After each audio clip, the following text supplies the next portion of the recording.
1971ರಲ್ಲಿ ಇಂದಿರಾ ಗಾಂಧಿಯವರ ಆರ್ಥಿಕ ಸಲಹೆಗಾರರಾಗಿ ಸೇವೆ ಸಲ್ಲಿಸಿರ್ತಕ್ಕಂಥ ಧೀಮಂತ ರಾಜಕಾರಣಿ ಡಾಕ್ಟರ್ ಮನಮೋಹನ್ ಸಿಂಗ್ ಅವರು 1980ರಿಂದ 1982ರವರೆಗೆ ಭಾರತ ದೇಶದ ರಿಸರ್ವ್ ಬ್ಯಾಂಕಿನ ಗವರ್ನರ್ ಆಗಿಯೂ ಕೂಡ ಇವರು ಸೇವೆ ಸಲ್ಲಿಸಿದ್ರು.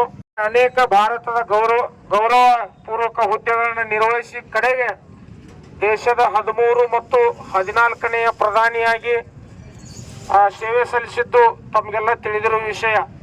ಮನಮೋಹನ್ ಸಿಂಗ್ ಅವ್ರ ಬಗ್ಗೆ ಮಾತನಾಡ್ಬೇಕಂತಂದ್ರೆ ಬಹಳಷ್ಟು ಮಾತನಾಡ್ಬೋದು. ಯಾಕಂತಂದ್ರೆ ಅವ್ರ ಸಾಧನೆ ಒಂದೆರಡು ಅಲ್ಲ.